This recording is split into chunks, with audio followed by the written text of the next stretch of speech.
family, child rearing, the millennial generation, trends in society, politics, economics, business, religious liberty, the Constitution, public policy, foreign policy, military policy, tensions in the Middle East, abortion, homosexuality, pornography, sexual ethics, media, technology, history, and America's godly heritage.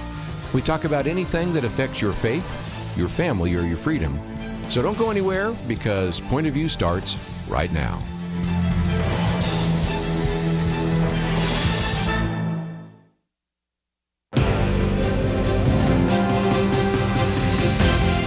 Across America, live, this is Point of View.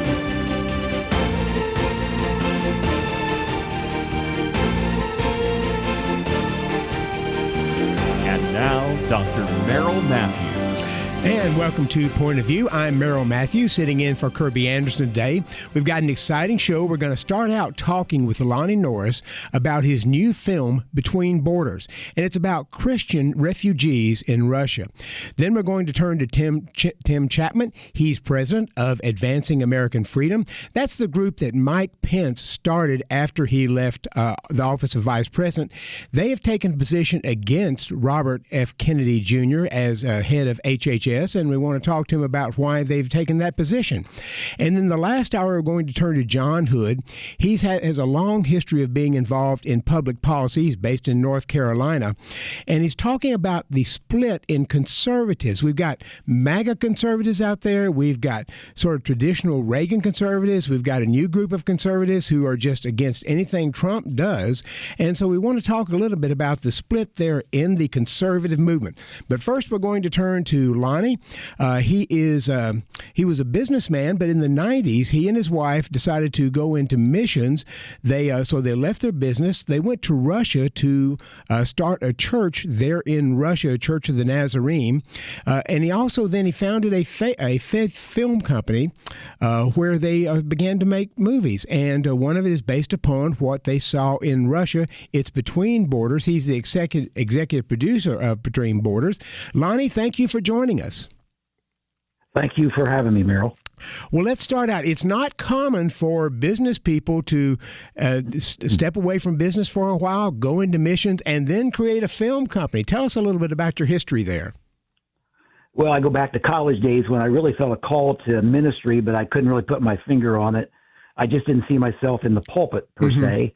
So I just kind of pushed it aside and said, hey, I'm going to follow the Lord faithfully as a businessman. I'll be a Sunday school teacher. I'll stay involved in the church, but it just wasn't enough. And my wife, early in our relationship, and then it was kind of an ongoing thing, would say, I feel like we should be doing something different as well. So that haunted me, and a day came when I feel like God gave me a chance to do something different, maybe a second chance, you might call it. And so we sold the business and began to pray about, specifics. And one thing led to another. We ended up in Russia, of all places. It is a little shocking when a professional businessman, I think you're in Fort Wayne, Indiana, says, "Hey, let's go away from this and go to Russia and start a church." How did she and your friends take that? It's an interesting question. My own pastor says, "Hey, Lonnie, maybe you ought to give this a little more thought. Maybe you just continue to serve the Lord as a businessman and serve missions or support missions." And I had some family members that, our kids were 9, 8, 7, and 6 at the time, and and Russia being communist and all that, they thought we were going to get chewed up over there. And so I had literally some family members that kind of blew us off for a while. Yes, you go there after it's left the Soviet Union, I guess. But in 2019, you start your new production company, Storylight Productions. Storylight. What made you make that choice? I love stories. If my kids and my grandkids would say there's one thing I might do pretty well, it's tell stories. And so I came home from Russia with these true stories on my shoulders, kind of burdens. And a couple of them I said, man, those stories need to be told.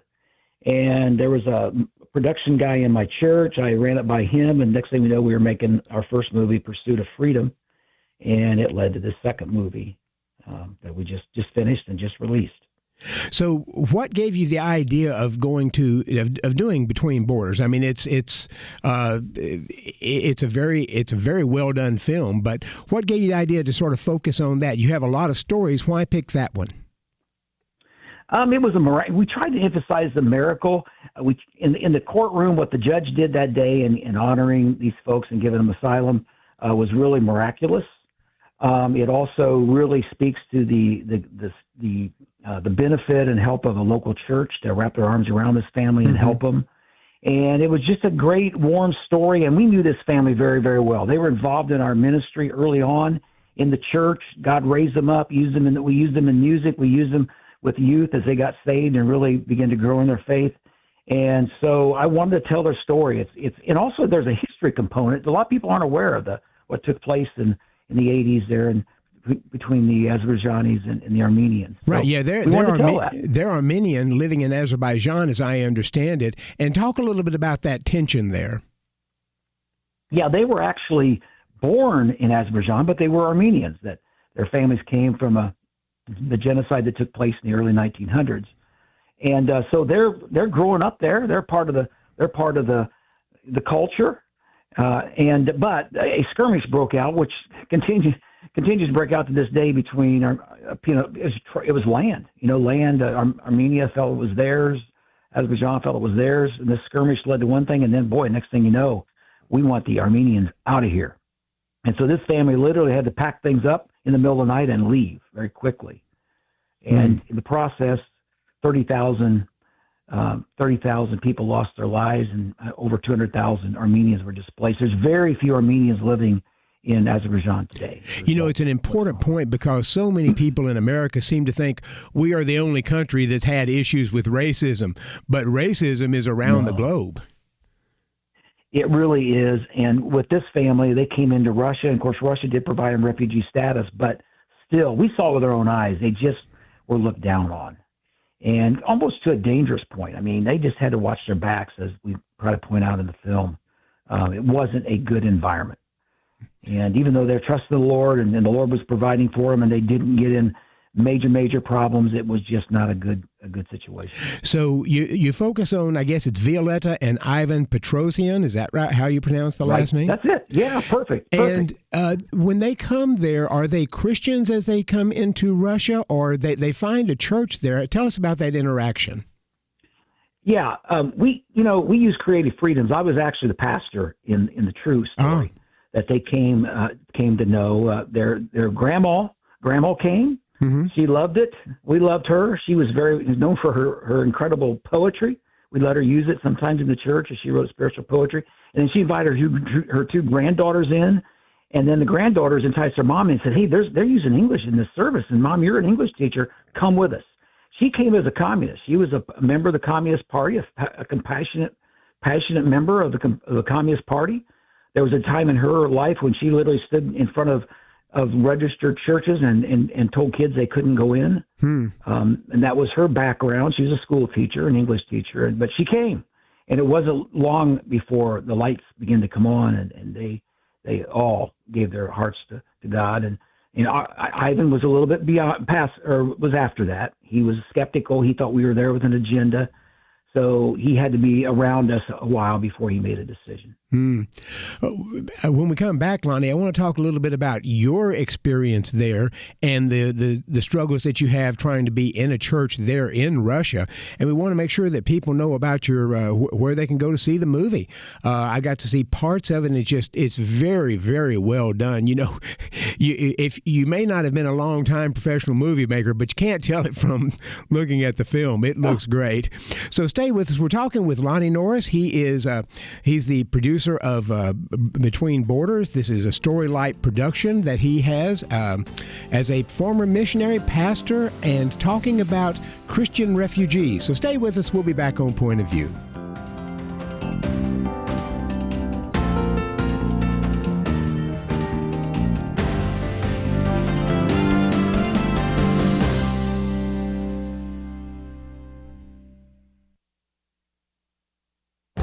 This is Viewpoints with Kirby Anderson. Senator Rand Paul was on a TV interview with Larry Kudlow to talk about government spending. They began by acknowledging that we have a national debt of $36 trillion and a fiscal budget that needs to be brought under control. Senator Paul believes that the best benchmark is to only spend what comes into the federal treasury, but that hasn't happened in decades. but he suggested the first place to start would be to cut the hundreds of thousands of dollars allocated to study whether lonely rats use more cocaine than well-adjusted socialized rats. Or Senator Paul suggested we might cut the money allocated to study whether Japanese quail on cocaine are more sexually promiscuous. With a bit of sarcasm, he suggested there are a few things we might be able to cut. Of course, these aren't large cuts, which is why Larry Kudlow wanted to know if it were possible to save the money by not spending funds allocated but never used for COVID or the Inflation Reduction Act or even the CHIPS bill. Senator Paul responded there is a way to do this. It's called rescission. It was tried once in the Trump administration to send back $15 billion in unspent funds, but there were 2 Republicans who did not vote for it. He is convinced that perhaps now you could get 50 Republicans to vote for rescission and cut $500 billion. The other idea they discussed was impounding funds, but the Supreme Court ruled against President Nixon doing that. This current court might be willing to consider the process of impounding funds since it was done for 100 years before the court ruled against Nixon in 1975. There are ways to cut federal spending. Let's see if Congress has the will to do so. I'm Kirby Anderson, and that's my point of view.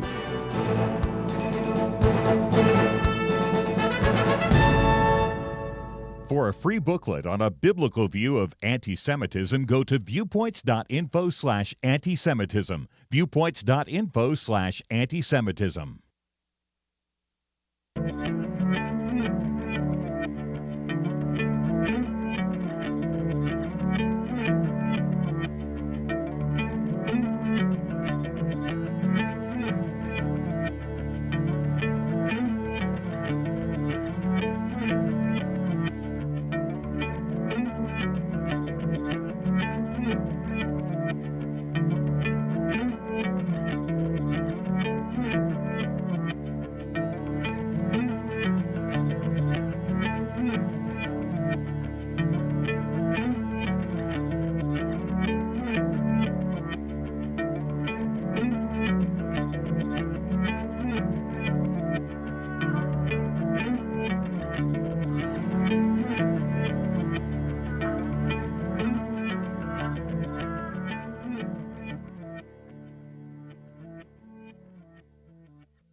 You're listening to Point of View, your listener-supported source for truth. And welcome back to Point of View. My guest for this next segment is Lonnie Norris.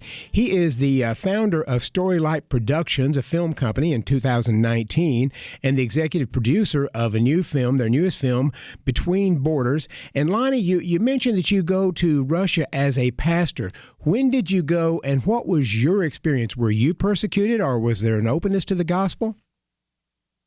When we went in '93, there was some credibility with the American populace, and so we got an audience at that point in time. It changed while we were there, but early on, we could gather a crowd, and we did. And early on, I thought I was going to argue with atheists and communists and agnostics and et cetera, but really what we found was there was a lot of Russians who believed in God. They never opened the scriptures because they didn't have access to Bibles. Mm-hmm. And we gathered, I remember early on, we studied the book of John. And in the first chapter of John, he makes it very clear, those who believe and receive, he makes that distinction, have the power to become children of God. And so when we shared with them, hey, you believe, but have you received? It was like the lights came on, and there was quite a response to the gospel in those early days. But you say that changed after a while. It did, and within 2 or 3 years, the Americans were doing things in Kosovo and some places that weren't very popular, and so we became very unpopular very quickly. And also the government, early on we could rent buildings and have worship services and teach. That changed as well, where it became really, really hard to do that. So we were moving around all the time. So what's the central theme of your film, Between Borders?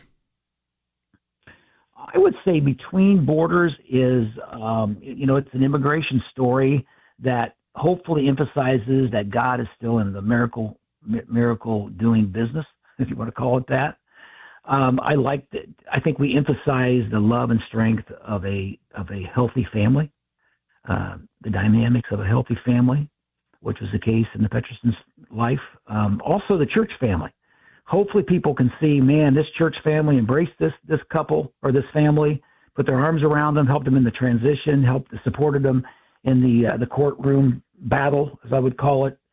And also, hopefully people go away with a little more empathy for those that cross our paths and aren't as fortunate as us.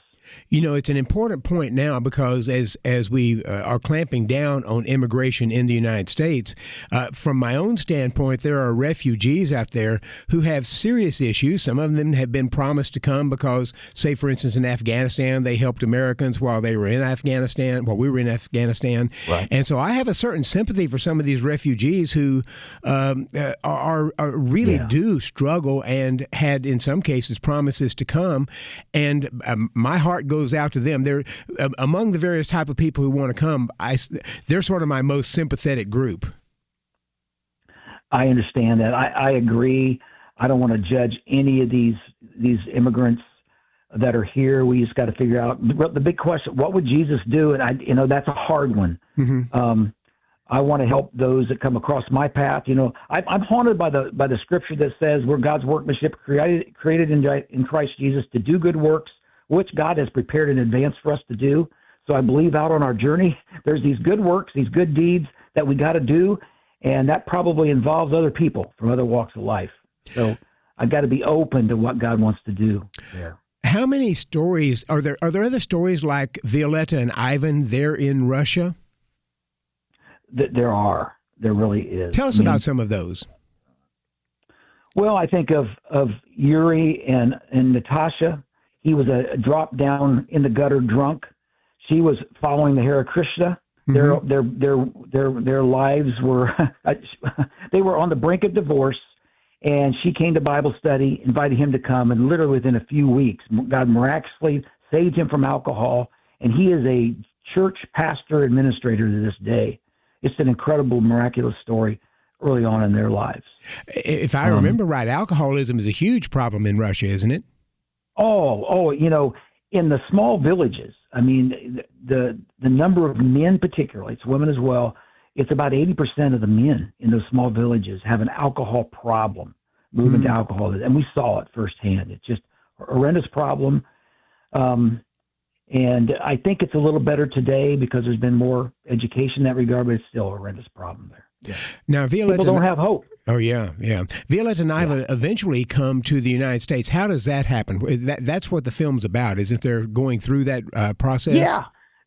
They came over, they were asked to visit, and when they got here, their stomachs turned to knots, and he just said, I'm not going back. I just, he felt this release of pressure.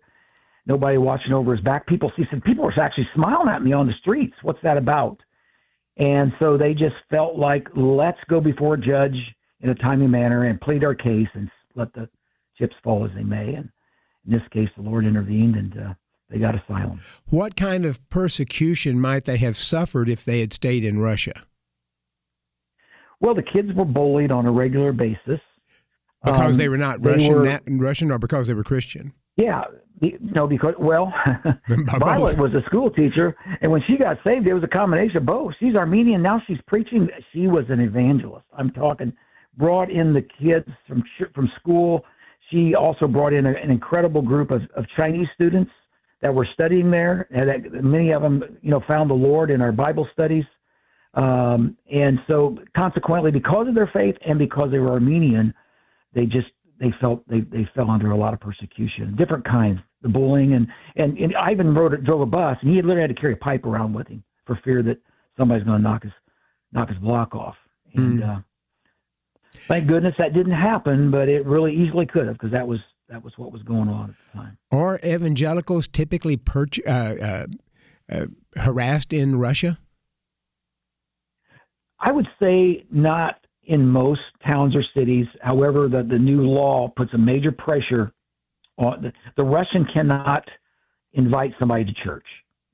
Cannot be in their conversation. Now, if somebody says, "Hey, where do you do it?" I go to church. That's different. But if they were caught now with this new law inviting somebody to church, they could be in trouble for that. When I go over, I haven't been there for a few years now. I can't preach anymore without them getting in trouble, probably more than me. But It's really tightened up in that regard. What do our listeners need to know about refugees who are Christians who are trying to get to the United States to avoid this sort of persecution? Well, I think that we should have open hearts. And, right now there's a lot of Ukrainians. In fact, I'm pretty involved with the Ukrainians that have come over as a result of the war. We've got about 100 in our area that have come, and we're working with several families. In fact, our church has reached out and actually has allowed them to start their own church in our building. But I just think we got to have open hearts and open minds and be thankful for what we've got and believe that we're stewards of what we got, and it needs to flow from us into other people's lives. And sometimes that's somebody from a different walk of life and from a different part of the world.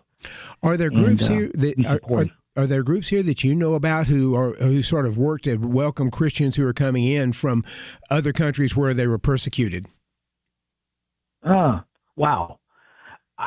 I don't know of any specific groups. I think there are groups, like in Fort Wayne, Indiana, we're literally helping, and we have sponsored over 100 Ukrainians in our area to come that were in, the path of war. And there's groups like that all over the place. And I will also say the Catholic Social Services, of course, I don't know where their funds all come from, but they've got support, at least in our area, to help get some of the basic things, some of the grants and the benefits that are available to the refugees that are coming in from Ukraine right now. Lonnie, we've got about a minute left. Tell people how they can see your film, how they can find it. Well, right now you can't see it. It was in the theater through Tuesday night, so it's kind of in a lull right now. It will be on angel.com soon, and then other streaming entities probably in March, April, May.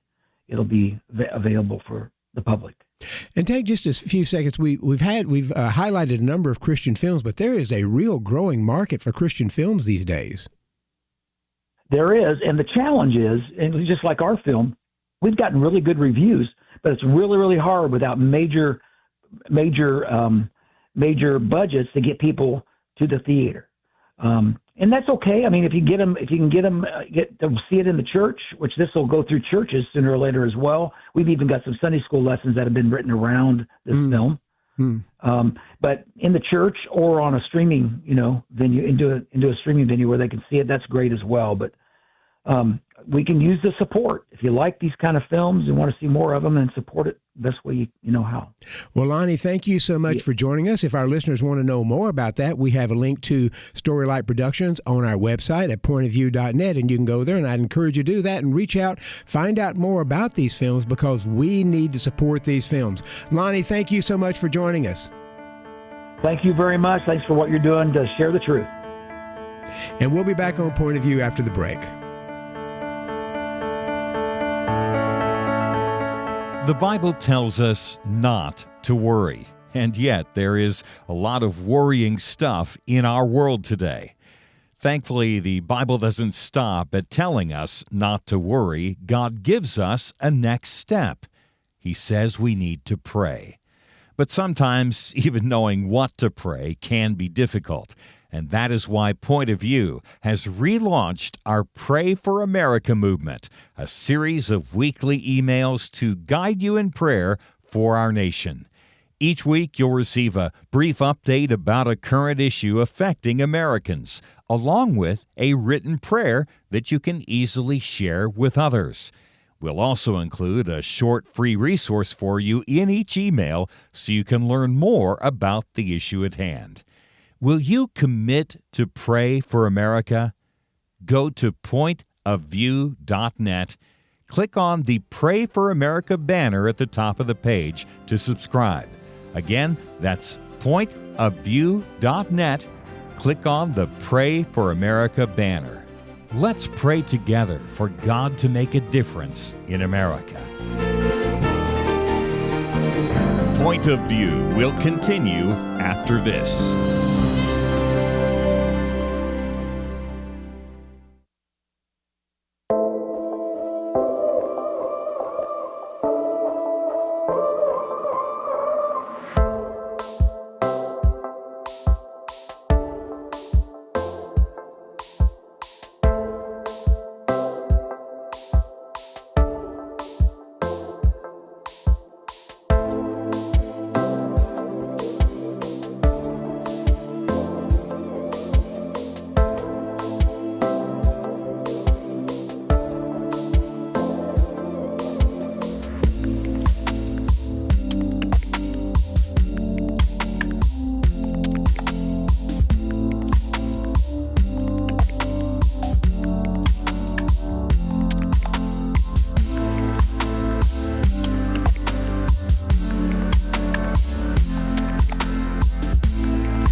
You are listening to Point of View.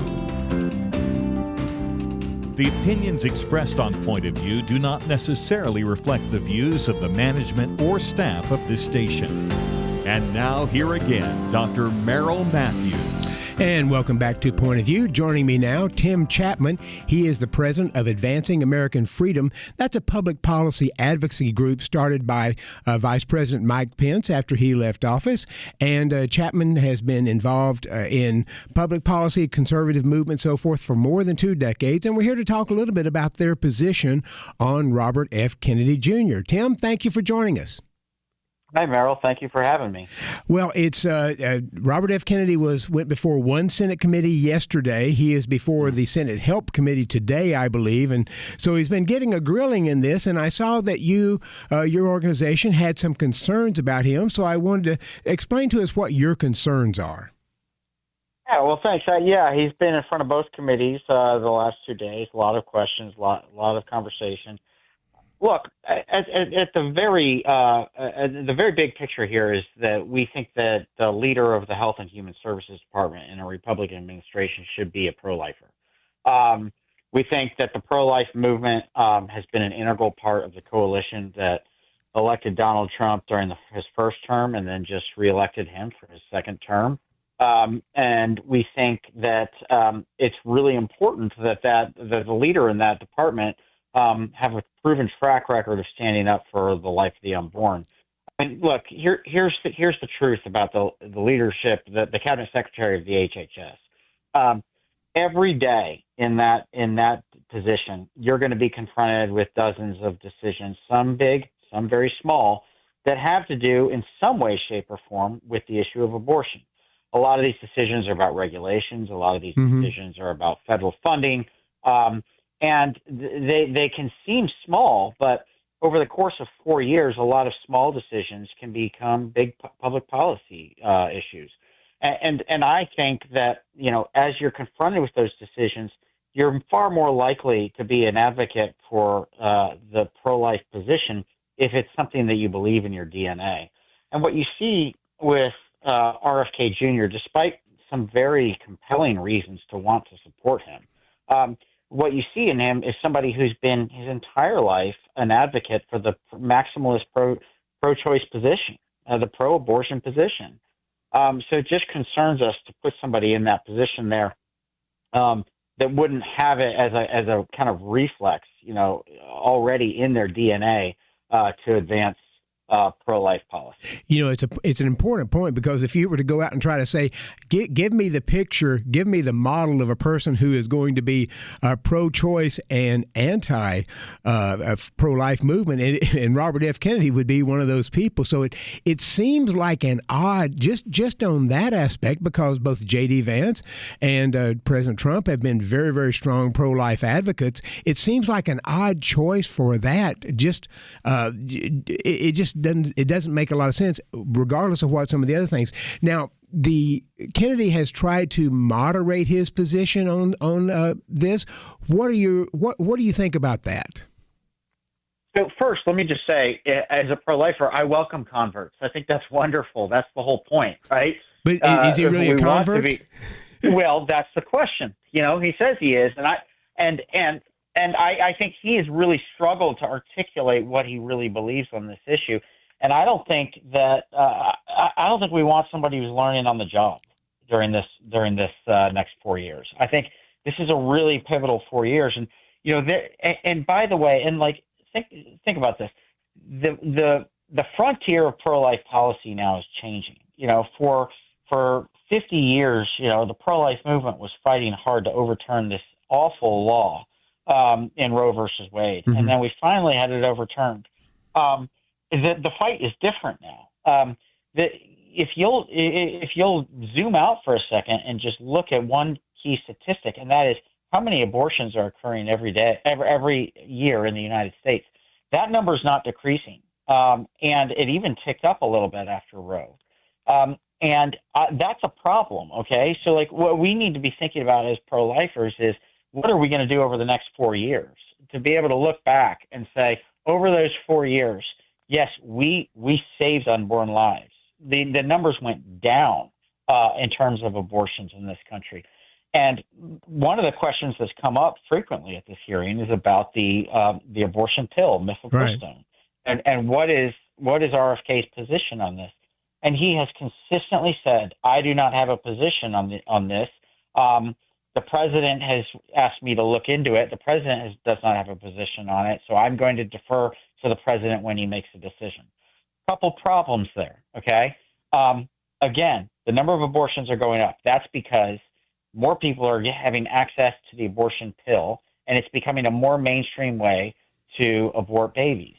And RFK has said he's going to outsource this to the president. There's a problem here too. Both Trump and J.D. Vance have said they support the abortion pill. Okay, we've got to figure. And what I would like as a pro-lifer is I would like to have somebody in the position of HHS who themselves are as a pro-lifer and who can encourage Vance and encourage Trump to be courageous on this issue and say, look, just because an abortion happens chemically through a pill or surgically in a doctor's office doesn't mean the tragedy is any less. The outcome is the same. And so we would like somebody in that position who's in the president's cabinet that says, let's find a way to get this under control. This is a really important new frontier in pro-life policy. And it's not okay to just say, because it's a chemical abortion, it's different. You know, it's an important point because presidents typically nominate people to be cabinet chairs who have a good deal of knowledge in that particular industry, that particular area. Correct. And then the president leans on those people to give them advice as to what they should and shouldn't be doing, and may or may not take that advice, but that becomes an important voice in the president's ear. That's exactly right. So that's what we're saying. I mean, look, there are a lot of Americans who are excited about what RFK is saying when it comes to the processed food industry or healthy lifestyles and healthy eating and being able to fix some of the chronic diseases that we have in this country. I myself am very supportive of his message on that. I think it's welcome. But that does not mean that you give him the leadership of HHS, which deals with so many other issues, and in particular for us, the issue of abortion. And I just think we've got to find a way to, it's okay to say, yes, we like what RFK said on these other issues, but we don't need to outsource all of abortion policy to him. So we're going to keep leaning in on this. And just think it's really important that pro-lifers also are able to articulate, on one hand, potentially supporting RFK on his message about chronic diseases, but opposing him in his pro-choice path. What are some of the steps you have taken to oppose his nomination or passage of his confirmation? Well, we've spent a significant amount of money on a multi-six-figure ad buy that talks about his position on the issue of life. And we've been lobbying hard on Capitol Hill, talking to members of Congress, particularly senators who are going to be voting on this and trying to push them in the right direction on this, and just talking to a lot of constituents as well. We put out papers, put out op-eds, all of that kind of stuff. But look, this is an uphill task. We are in a moment where, understandably, everybody wants to be supportive of the president. He just won a pretty resounding victory, and people are excited about that on the conservative side of the aisle. But you got to be able to keep your eyes on what's really important, and that's public policy in this space.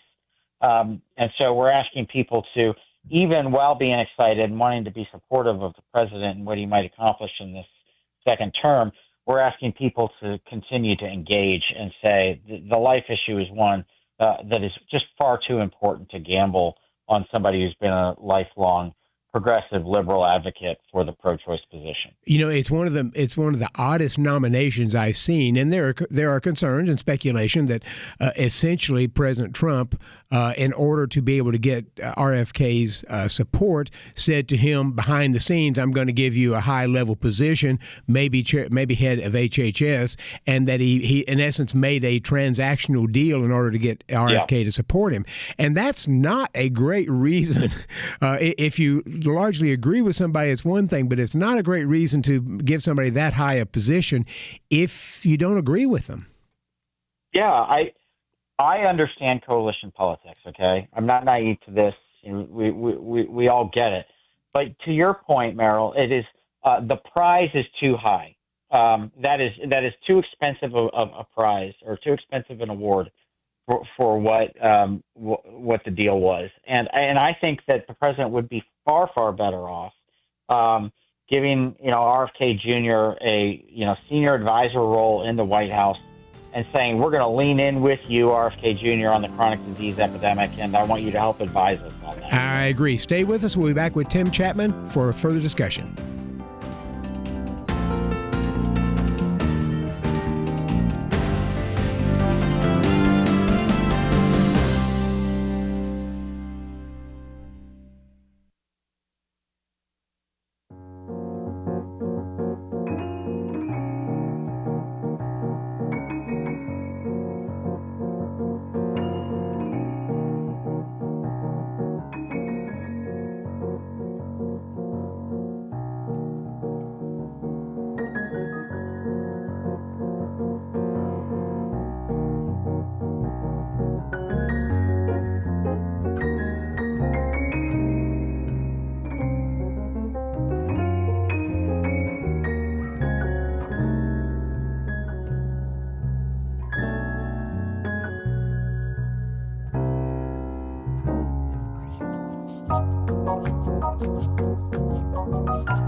You're listening to Point of View, your listener-supported source for truth. And we're back with our final segment with Tim Chapman. He is president of Advancing American Freedom. That is Vice President Mike Pence's organization.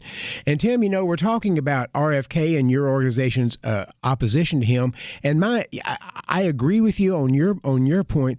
I have a few other concerns about it as well. I mean, the notion of make America healthy again. I'm not sure what that means. If that means they want to provide more information about various types of foods and other things, I'm good with that. Does it mean the government's going to get in and be a little more aggressive on what I can and can't eat, what I can and can't drink, medicines I can and can't take? I'm a little bit concerned about that. I was at an event this weekend. My granddaughter's there, and somebody had some Twinkies there, and I never eat Twinkies, but there was a Twinkie there, and I ate a Twinkie, as bad as it is for me. I ate a Twinkie, right? And I'm not sure I want the government telling me I can't eat a Hostess Twinkie. Yeah, that's right. I mean, look, it is a little bit. It's a little bit. It can cause whiplash. I mean, if you look only 6, 7, 8 years ago, the conservatives were still railing against people like Michael Bloomberg for wanting to take away the big gulps. Oh, and, yes. And now we're in a position where we're promoting RFK Jr., who literally wants to take away the big gulp. But look, let me just say this. I kind of said it earlier. I do appreciate that he's pointing a spotlight on the chronic health epidemic that we have.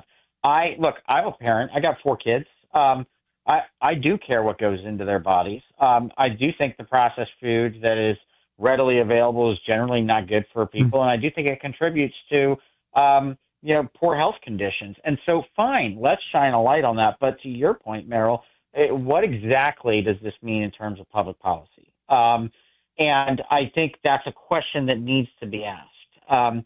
And look, and then this gets even a little bit more concerning. And this is not an issue that we've been working heavily on because we've been focused on the life issue. But look at the Wall Street Journal had a really very good editorial this week where they pointed out the fact that Kennedy has made an entire career off being a trial lawyer. Oh, yes, and for very progressive liberal causes, and that one of the things that he has felt strongly is that he needs the government to be promoting studies that give fodder to the trial lawyers to prove their point against some of these companies that they want to sue. So does that mean that, quote, science is going to be coming out of HHS, that basically provides the fodder for all these leftist lawsuits? And moreover, Kennedy has been very clear that his association with some of the trial lawyers that he's been working with will remain even when he's at HHS. So he will still be getting payments from those trial lawyers and will be able to recoup sums from damages if they win in court. Look, this doesn't feel very conservative to me. This feels like we could be headed down a very dangerous path here. And I just think people need to ask those kinds of tough questions. And that's what we've been trying to say to senators is, guys, look, we get that you all want to be excited. We get that everyone wants to be on Team Red right now. But you have a duty to advise and consent here. And you're elected by your own constituents, and you have a responsibility to them too. And you have a responsibility to public health. And there are some real things that could go sideways here if you don't do your job. Tim, in our next hour, I'm going to be turning to John Hood, and we're going to be talking about the sort of divisions in the conservative movement now. And with respect to this, have you been surprised that more conservatives have not been raising a voice against Kennedy? I mean, an awful lot of conservative groups are out there 100% behind him. Yeah, and there are some that are 100% behind him, and there are others that are completely quiet. Now, the ones that are completely quiet, you can assume are opposed to him, but don't want to get their heads taken off by the administration. And importantly, the kind of echo chamber that the administration has built on the outside, on Twitter, X, whatever, and some of the groups that they've funded on the outside to go after people who deviate from the kind of the position that the administration wants. So I am sadly not surprised that more people are going along because I think they're doing so out of their own desire for self-preservation. Now, what does that say about the conservative movement right now is a bigger question. I think the conservative movement is at a real fork in the road here.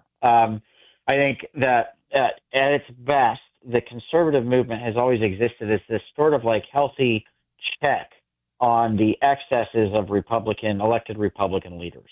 It has performed like the role of the conscience of the Republican Party. And right now, I don't see a lot of that. I see a very, very big hesitancy to do that. And there are groups out there that used to be that kind of conscience, but no longer will do so. My former employer, who I still, love very much, the Heritage Foundation, but Heritage has, Heritage traded in their conservative card for a MAGA card, yes. and is now taking the money that they raise, and is, running campaigns against people who won't support Kennedy. And that, to me, it's just, it's a very, very interesting time to be on the right. And I just think, like, over the course of the next couple of years, it's really important that conservatives examine the things that they care most about and make a decision about how to engage in the public sphere. And I think over time, the pressure to align entirely and unquestioningly behind whatever MAGA wants at their particular moment will dissipate. But still, some people may have, they may not be able to turn off the switch after they've decided to go along to get along for so long. When I go into a voting booth, I will not vote for somebody who is pro-choice. I could vote for a lot of people, but I can't vote for somebody who is pro-choice. So if I were a senator in this case, and that's for a politician, if I were a senator voting for a cabinet secretary, it would be hard for me to make that choice. Right. Yeah. Look, I agree. Now the problem is, and you've seen it, if they say that they're going to oppose, Kennedy, they get immediate threats from of external groups, and that they're going to be primaried or, written out of the conservative movement or whatever. And so, it's tough. But really, this is a time where people I don't think anyone should be, trying to be just in total opposition to, Kennedy or to the president or whatever. But I think you need to be a healthy voice for conscience. And so come along, this administration when they're doing great things like they are sure to do. But when they kind of make a misstep like they've done on Kennedy, you should speak up. I think it's your responsibility as a conservative. Tim, take about 30 seconds to tell people how they can reach out to you. Sure. You can find me on Twitter /X. I'm at Tim Chapman. And more importantly, you can find our organization at advancingamericanfreedom.com. And reach out, and we'd love to hear from folks. Thank you, Tim. Thank you so much for joining us. Yeah, thank you for having me. Have a good one. Thank you. Well, that provides some information about Robert F. Kennedy. You may be curious or maybe not undecided yourself. But anyway, Mike Pence's group is taking a position against him. When we come back, we're going to talk about that split in the conservative movement with John Hood, longtime activist, former think tank head, about what's going on with the conservative movement. So stay with us. We'll be back on Point of View.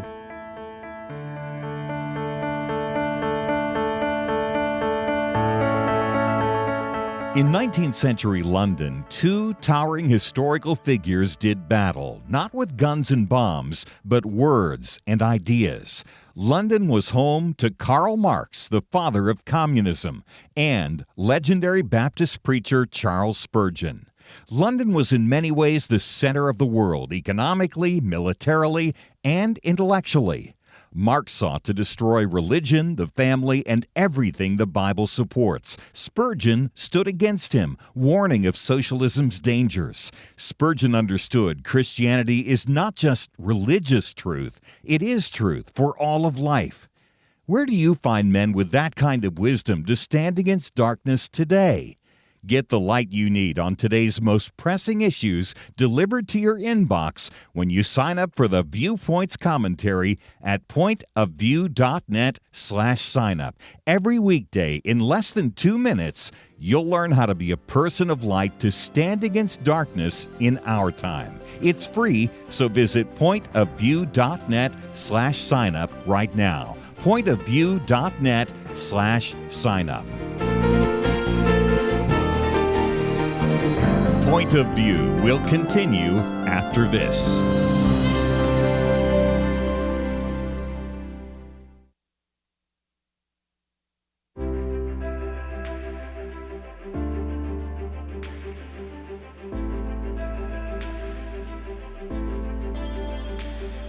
I really appreciate your program. I don't get to listen to it every day because I have to work, but it's really a blessing to me and to all of us. Everything you do each day to inform Christian families and our community about the things we can do, and just the way you're so informative. I listen to you daily and love you guys and appreciate you so much. I do appreciate Point of View and what you folks are doing. You really are doing a great job to educate and to help Christian folks do a better job to honor Christ in all that we do. I just appreciate all you guys do. I mean, I learned so much, and it's amazing what you teach that I say to other people, and they look at me like, where did you hear that? So I appreciate you guys. So thank you for all you do. I just turned your program on, and I want to just let you know how much I appreciate just getting the truth out. Point of View Radio Talk Show.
Hi, this is Kirby Anderson. You know, each day we take on the tough issues and provide a biblical perspective to them. The topics we cover are wide-ranging: apologetics, theology, prophecy, creation and evolution, intelligent design, marriage, family, child-rearing, the millennial generation, trends in society, politics, economics, business, religious liberty, the Constitution, public policy, foreign policy, military policy, tensions in the Middle East, abortion, homosexuality, pornography, sexual ethics, media, technology, history, and America's godly heritage.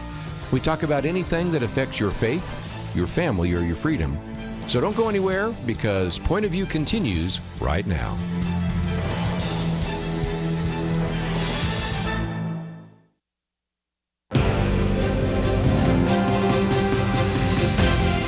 Across America, live. This is Point of View.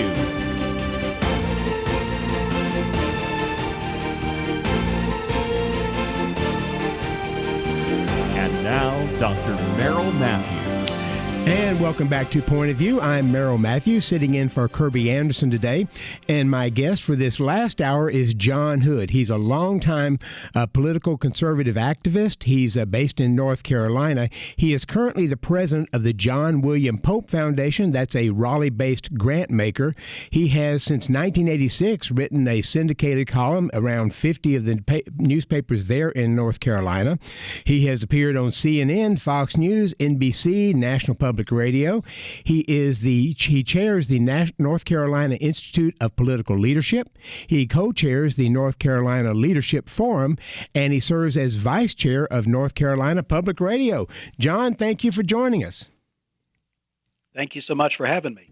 Well, we've been talking a bit about the conservative movement. In the last hour, I had Tim Chapman from Advancing American Freedom, Mike Pence's group, and their position on RFK, and we were talking just a bit about the split in the conservative movement, just in those who support Robert Kennedy. And you and I have been talking about this a little bit as well. Now, we go back to the 80s, and, Ronald Reagan was able to take the conservative movement was split then. You had the economic conservatives, you had the social conservatives, you had the defense hawks. There was a lot of overlap among some of those. Social conservatives were often economic conservatives. Economic conservatives might have been social conservatives, or they might have been libertarian, less social conservative and less defense hawk. But Ronald Reagan was generally able to hold these groups together. Some of this started splitting, it seems to me, and when the Tea Party movement arose during Barack Obama's tenure, as people who were saying, we're conservative, but we're going to go out and challenge certain elected officials who were clear traditional conservatives, but they didn't think they were the Tea Party people didn't think they were moving in the right direction. And now we've got what I would call just a real split in the conservative movement among those who are very supportive of Donald Trump, the MAGA conservatives, but you also have those who are traditional conservatives, sort of Reagan traditional conservatives. I consider myself in that group. And then you've got other conservatives who are generally follow a conservative line, but they're just not, they're adamantly opposed to Trump and anything that he does. What are your thoughts on some of these groups?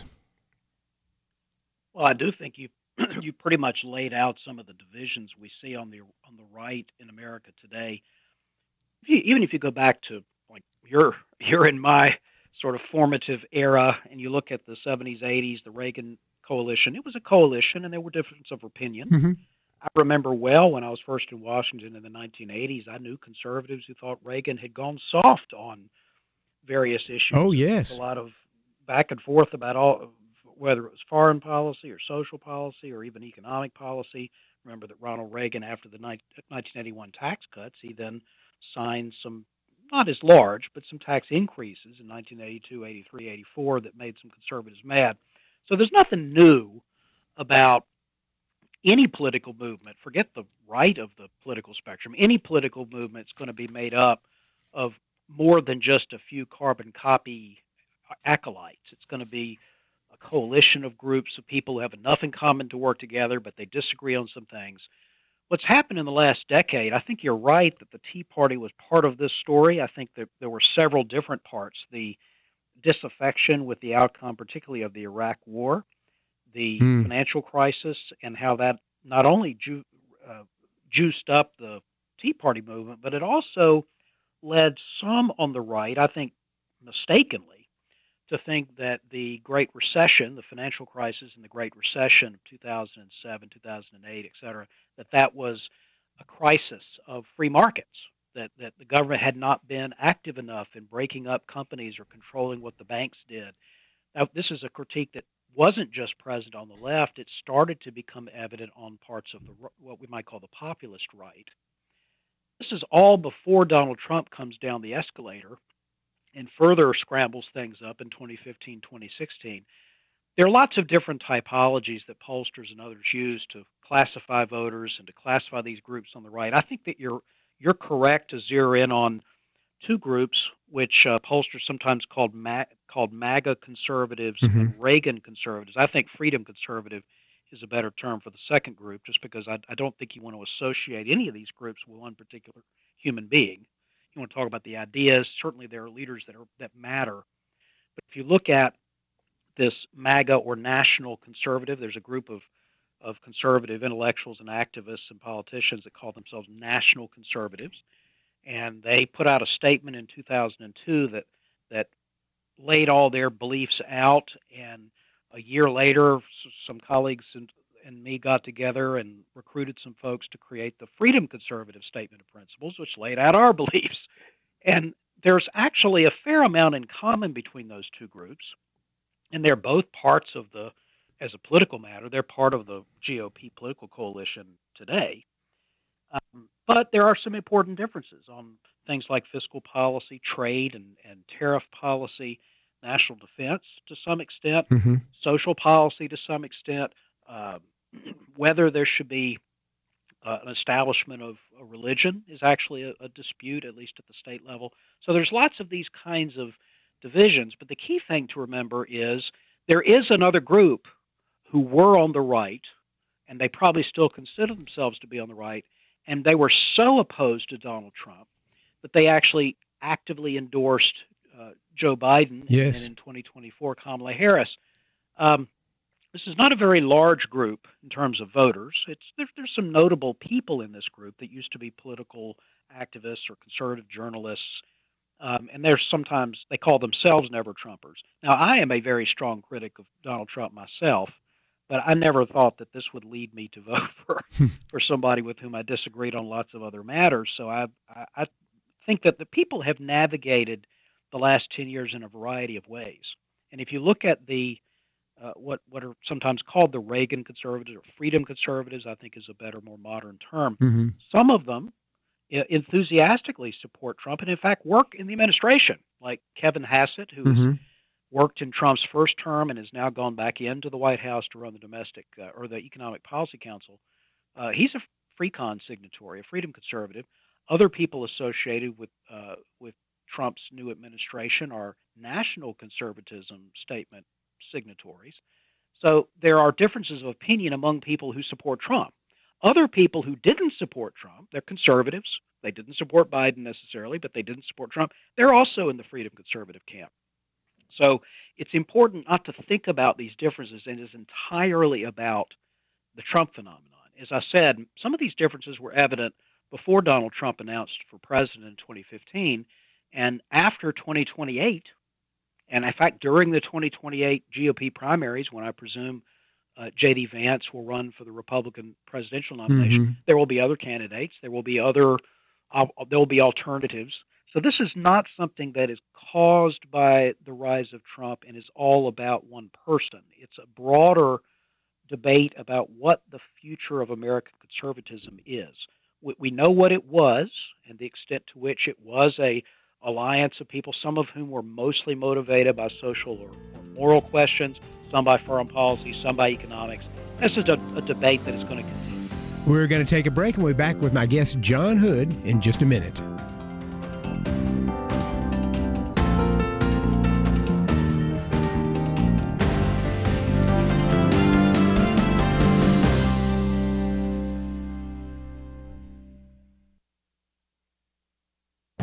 This is Viewpoints with Kirby Anderson. Senator Rand Paul was on a TV interview with Larry Kudlow to talk about government spending. They began by acknowledging that we have a national debt of $36 trillion and a fiscal budget that needs to be brought under control. Senator Paul believes that the best benchmark is to only spend what comes into the federal treasury, but that hasn't happened in decades. But he suggested the first place to start would be to cut the hundreds of thousands of dollars allocated to study whether lonely rats use more cocaine than well-adjusted socialized rats. Or Senator Paul suggested we might cut the money allocated to study whether Japanese quail on cocaine are more sexually promiscuous. With a bit of sarcasm, he suggested there are a few things we might be able to cut.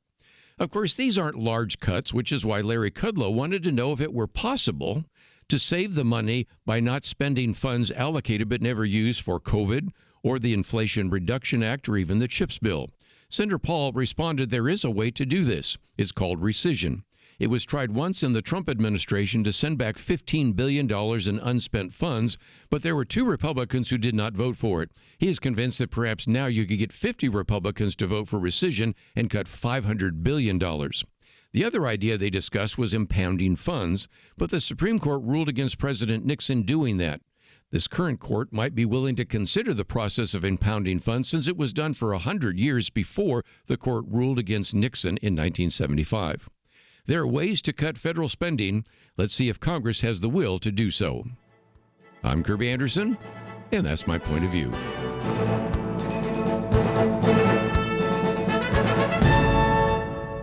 For a free booklet on a biblical view of anti-Semitism, go to viewpoints.info/anti-Semitism. Viewpoints.info/anti-Semitism.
You're listening to Point of View, your listener-supported source for truth.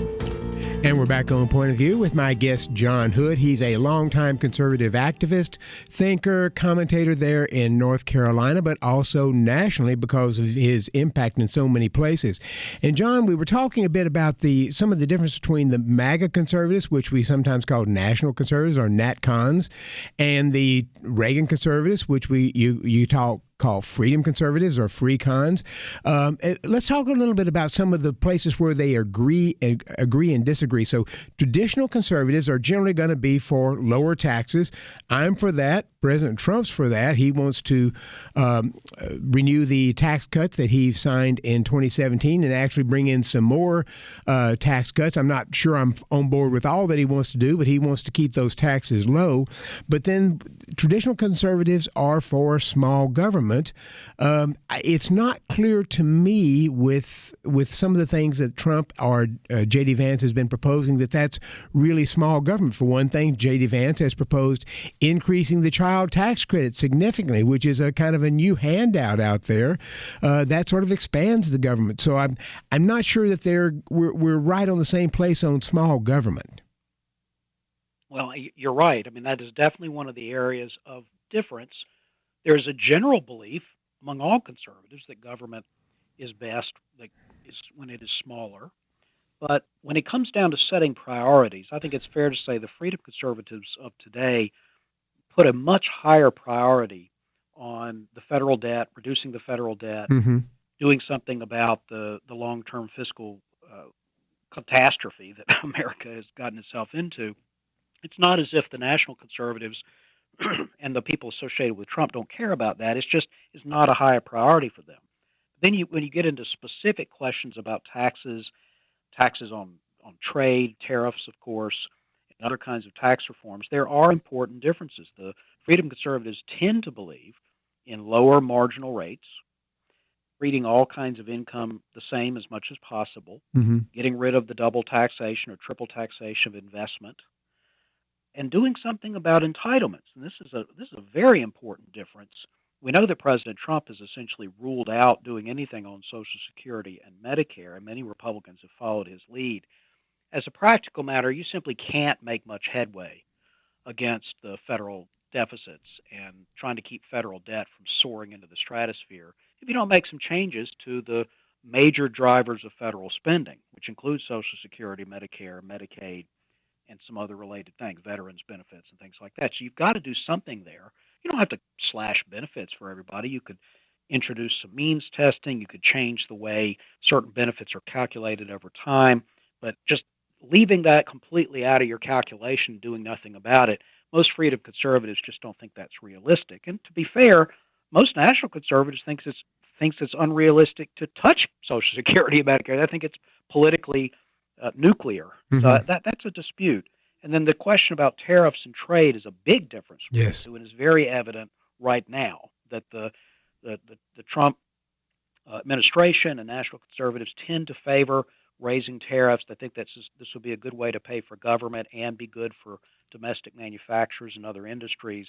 And freedom conservatives tend to believe in free markets, taxing all goods at a similar level, not creating protectionist tariffs. And after all, the numbers just don't work. You can't raise tariffs enough to generate enough revenue to cut income taxes very much. It's just you're taxing with tariffs, you're taxing on a much, much smaller base. So you would need to have a much higher rate to get anywhere close to the revenue we generate, even from the corporate income tax. So we're all in favor of making tax changes, but as you can see, Merrill, they go in different directions. We know this is an important point because historically, since World War II, the conservative movement has generally wanted to open up to a free trade, minimizing the tariffs out there, and essentially saying if you want to buy something from somebody in this country or another country, you ought to be able to have the freedom to do that, and vice versa. And so we thought that free trade sort of really maximized economic efficiency. If another country is really good at producing something and can do it at a low cost, and we are really good at producing something at a low cost, and they want to buy our low cost product and we want to buy theirs, that's what you ought to do. I mean, I'm not a good gardener. I'm not a good handyman around the house. I would spend hours and hours trying to do things around the house, and I would just make a mess of it. So it's better for me to hire somebody who knows what they're doing, and they'll come out and they'll do it quickly and get it done. Rather than me trying to do it. So we had this idea that comparative advantage, that if one person or country or business is good at doing something and somebody else is good at doing something, then you just allow them to trade and do what they're best at. And that's not the MAGA conservative position. Yeah, I certainly accept your argument there. I agree with that entirely. So what do the NatCons say in response? Well, one of the things they say is, what about trade in strategic materials or rare earths or high technology products with potential rivals or enemies like China? I think that's a legitimate thing to bring up. Absolutely. No free traders ever argued that there couldn't be national security considerations that trump your economic interests. Occasionally that's going to happen. And in fact, in our statement, we talk about the benefits of free trade with free nations. That doesn't mean we necessarily don't have benefits of trade from other nations, but it makes very little sense to bring up the national security objection, which is common, and then say, therefore, we'll tariff Canada or Germany. I mean, these are obviously not our strategic rivals; they're our allies. The other objection that NatCons make is that manufacturing, in particular, simply needs to be protected. That those are good jobs that Americans are no longer able to do, and it means that their economic prospects are weakened. Even if consumers get lower priced goods, it's too costly for America not to manufacture certain things here rather than buying them from somewhere else. I just don't think the math works out on that. For every person who is dislocated through trade, and obviously, Merrill, you know that happens sometimes. Mm-hmm. Yes. They're just vast majorities of people who benefit from getting goods and services either at a lower price or at the same price, but it's higher quality, and so they benefit. The best way to approach the manufacturing question is to point out we actually manufacture more today than we did 10 years ago. Yes, we do. There's even been a slight increase. There's even been a slight increase recently in manufacturing employment. Over time, the employment in manufacturing has gone down, not because we aren't making stuff, but because we're making stuff more productively. We're using technology and machinery, and so we're still generating a lot of product that we sell in America and around the world, but it employs fewer people. We went through a same process with agriculture when not that long, 100 years ago, the vast majority of Americans worked on farms. Today, it's a tiny percentage.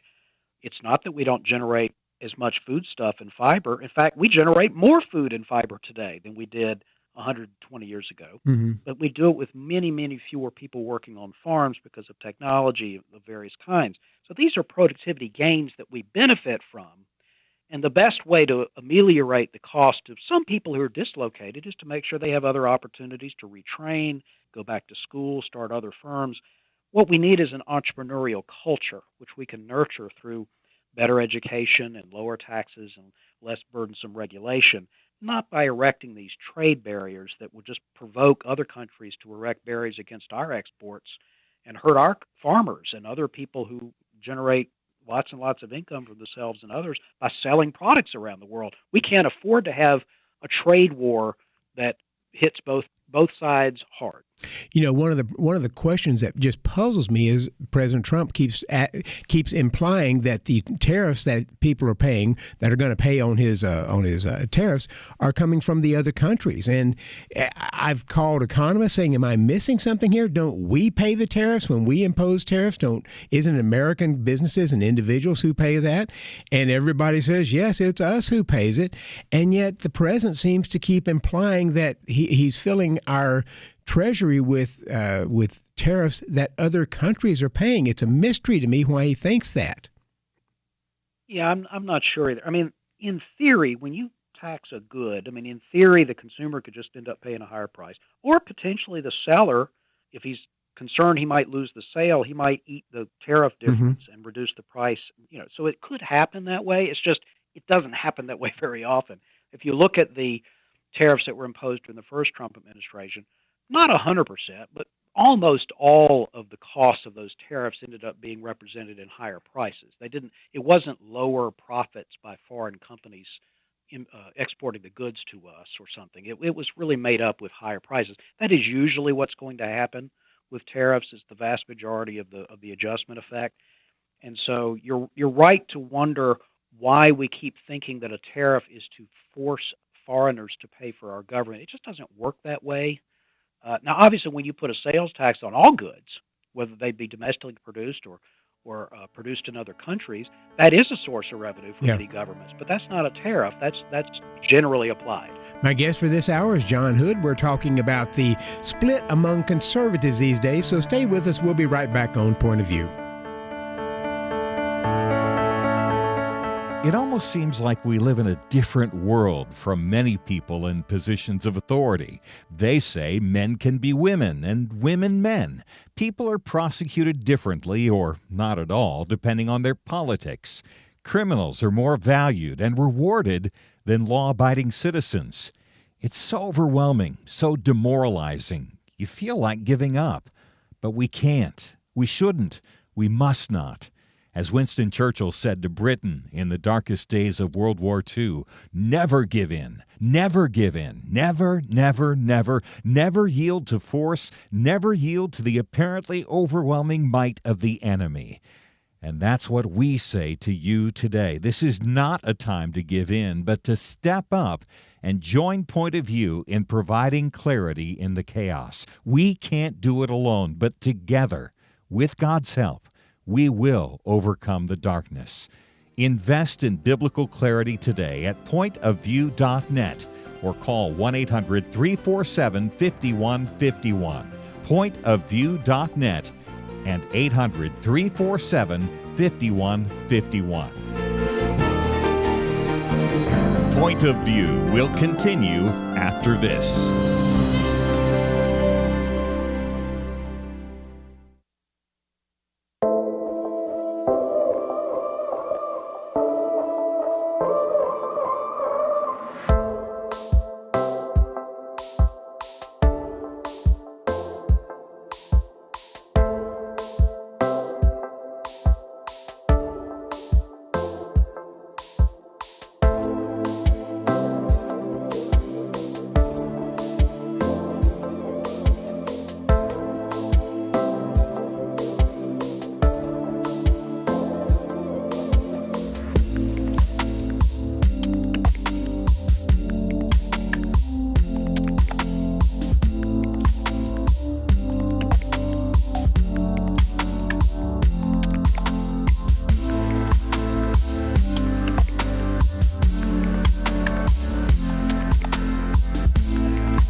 You are listening to Point of View.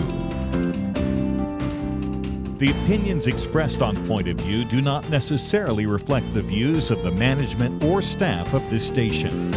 And now, here again, Dr. Merrill Matthews. And welcome back to Point of View. My guest, John Hood, and we're talking about the divisions in the conservative movement that exists today. If you have a question about it, 1-800-351-1212. If you'd like to call in, 1-800-351-1212. If you've got a question about where you might fit in or what some of these conservative groups are doing and so forth, give us a call and you can talk to John.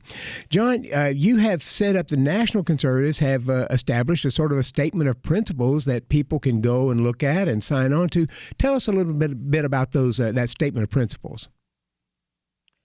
Sure. Both groups, the National Conservatives and the Freedom Conservatives, have issued statements.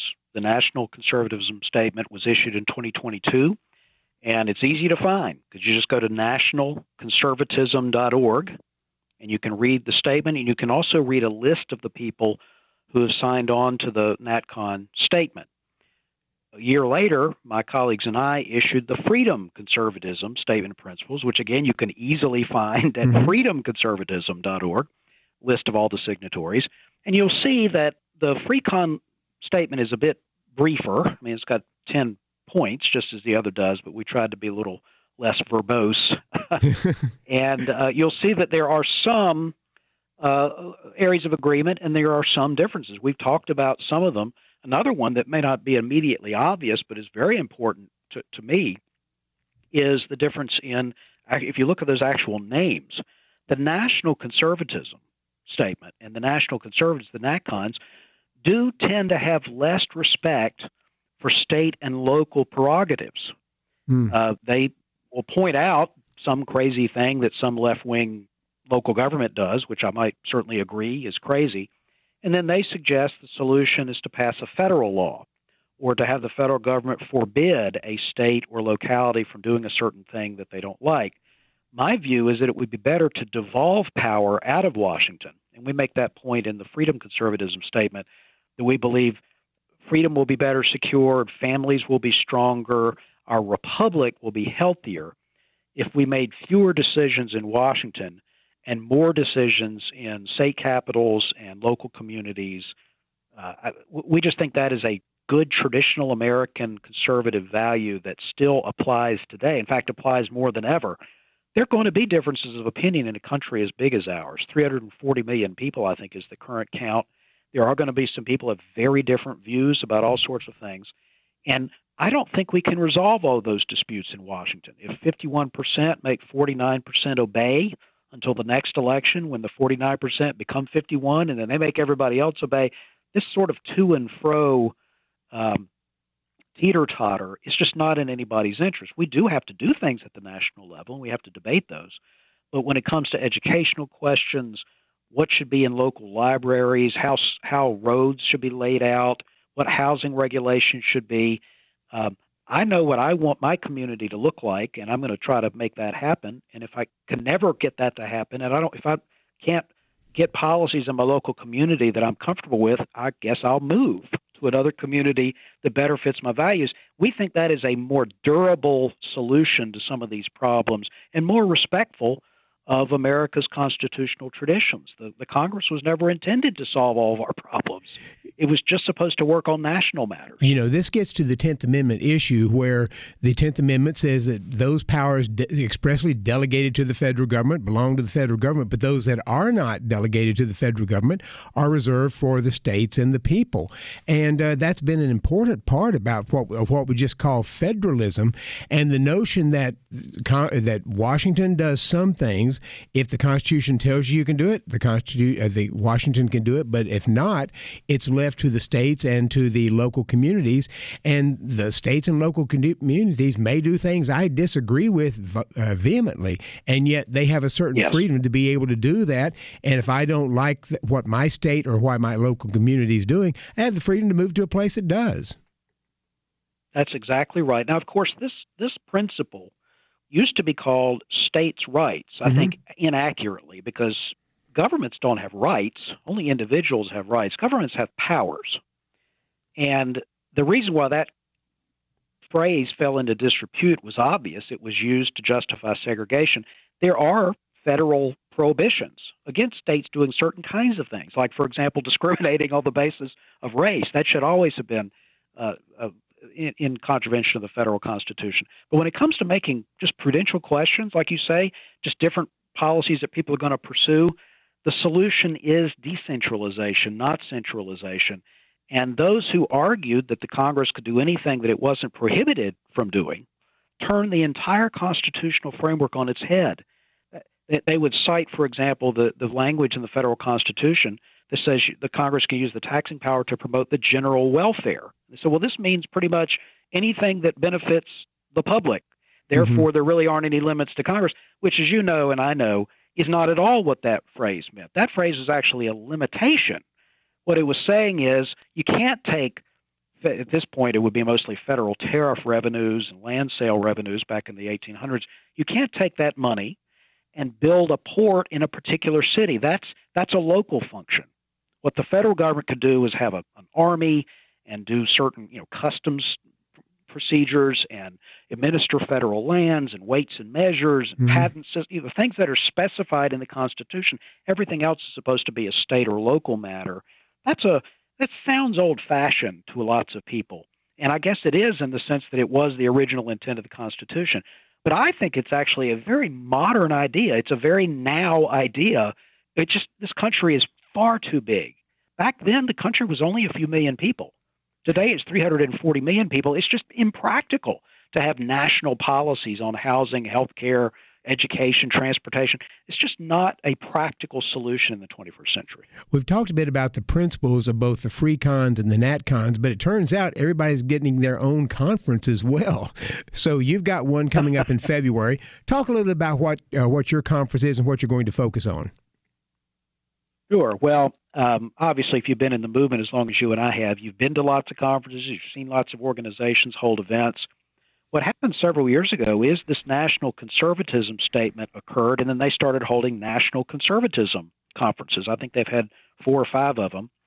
And we didn't want to just reflexively do the same thing. We wanted to think more clearly about what our strategy would be once we got past getting people to sign the statement and get them to write about the statement.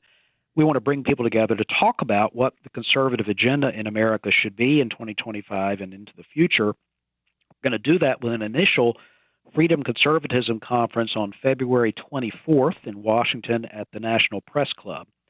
But rather than just have a series of events in the nation's capital, which, as you can tell from what we were talking about a few minutes ago, is not really our vision for what conservatism should look like, we're also going to have free-con forums out in states, out in regions across the country. We'll be doing that over the next couple of years. So we plan to have more than just the Freedom Conservatism Conference in Washington on February 24th, but you should see a lot of other free-con events, not in Washington, but in places like Austin, places like New Hampshire, places like Arizona, places like where I'm from, the Carolinas, because we really want to celebrate conservatives who are governing states and localities effectively and try to suggest that's the model for Washington, not Washington telling the states and localities what to do. You mentioned the NatCons having their own conference, and I sort of just see CPAC, Conservative Political Action Conference, as essentially a NatCon conference as well, because it's generally based around Trump and pro-Trump stuff. Whereas I used to go to the CPAC meetings for years, and you could have debates, you'd have different people up there taking different positions on things, and I don't know that that's the case with CPAC so much anymore. I think you're correct, and it's too bad because I know, and you know, some of the people that created the American Conservative Union. And then they turned around and created CPAC, and they would be on the freedom conservatism side, not the national conservative side. But you're right that the CPAC has been unfortunately largely captured by these NatCon populist nationalist activists. Some of whom, by the way, Merrill, are friends of mine, and I will happily debate them. You know, I'm not. This doesn't have to be a knockdown, drag out fight. You know, like some sort of apocalyptic moment. But we do have some very serious differences, and we need to be clearly defining them and debating them, agree when we're going to agree, which is a fair amount of the time on various matters. Most of the NatCons are pretty good on deregulation, for example. maybe not antitrust, but most other areas, I think conservatives of all stripes recognize that we need to make it easier to build housing, to build factories, to build pipelines, to build roads and schools. We need to do something about that, and that is a unifying belief. But on many other matters, there are important differences, and there's nothing wrong with debating them, clearly and robustly. When we come back, we'll mention that the Never Trump conservatives are having their own meeting just in Washington right before yours, and we'll talk a little bit about some of the ways that we can work together. So stay with us. We'll be back on Point of View.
You're listening to Point of View, your listener-supported source for truth. And we're back with our final segment with John Hood as we talk about the splits in the conservative movement right now. We've got Elmer from Alaska on the line. We'll come to you in just a minute, Elmer. But, John, I wanted to make sure that we mentioned that the Never Trump conservatives have got their own conference coming up right before yours. They're calling it the Principles First Summit, February 21 through 23 in Washington.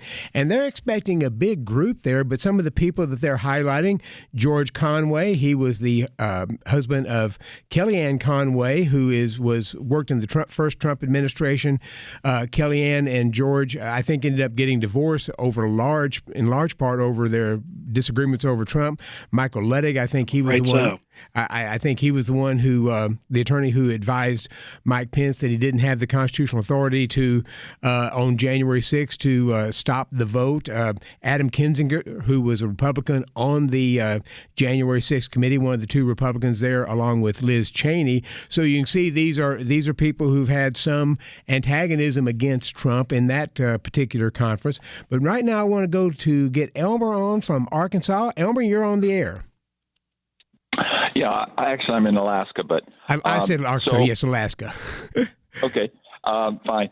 Yeah, I wanted to challenge the idea that, or offer a concern with the idea of distributing power to the states and that kind of thing, because it seems to me what I've observed is the oil companies in Alaska have significant influence and power, and it seems like they're able to do this.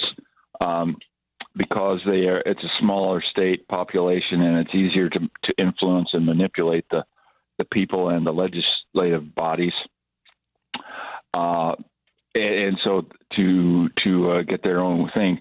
But in particular, what it is they wanted to claim a unified tax, which meant that they would take their profits and things and whatever losses that they would have elsewhere in their world operations or U.S. operations, and then they would apply all of that to their Alaska income and in determining what their tax liability would be.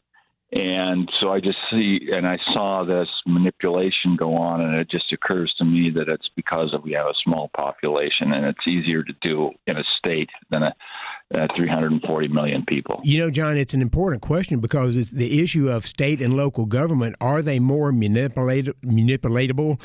Can you force things through that you might not be able to get through the federal government? So maybe always having the state and local have that priority may not always work out well.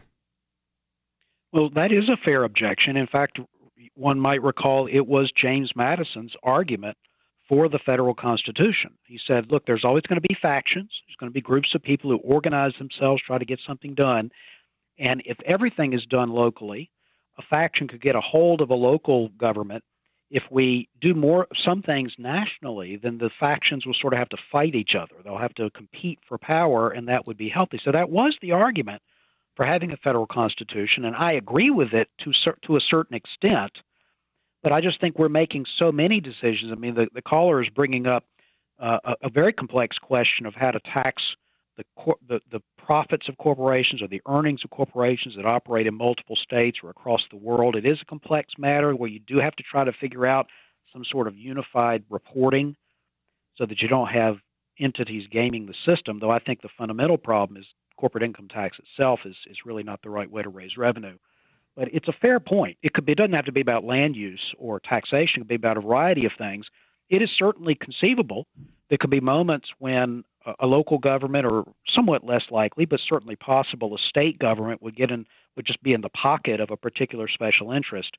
The problem is that when you nationalize everything, which is what we're doing now, we're making national decisions about 70-80% of what government does. That means all the factions just go to Washington and lobby. And believe me, they get lots of carve-outs from the federal budgets and the federal regulatory agencies. They still do it. So my view is move it back, at least a fair amount, back to states and localities. If people are very dissatisfied with how their local government is run, how their state government is run, as Merrill said earlier, that's what being an American means. You can get up and leave and go somewhere else. And when people vote with their feet, that's another way to communicate their preferences, rather than just voting every 2 or 4 years. And, you know, it may also be easier to get a change at the state and local government because you have to persuade fewer voters, and it needs less money to advertise and other things of that nature. That's true. And also, I don't want to romanticize people in state and local government, though I know many and have worked in appointive jobs myself. People at the state and local level, they're closer to the communities they're governing. They're not typically, or at least most of them are not professional politicians. They have other roles to play in the community. They have other experiences. I just think that state capitals are, frankly, a healthier place to make policy than Washington is. Now, we can't make national defense policy there. We can't even do some environmental things in states. There's certain air quality matters and so forth that you do have to make national or at least regional decisions about.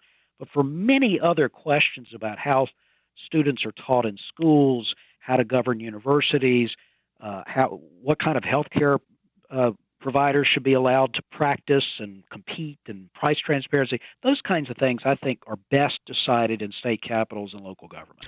John, we don't have a lot of time left, but tell me, where do you think the conservative movement goes from here? Is it going to be more divided? Or are we going to start pulling together? Where do you think it goes?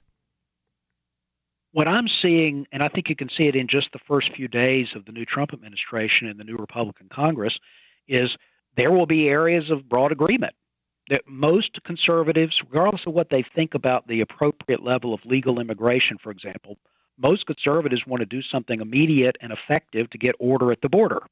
That's an area of agreement.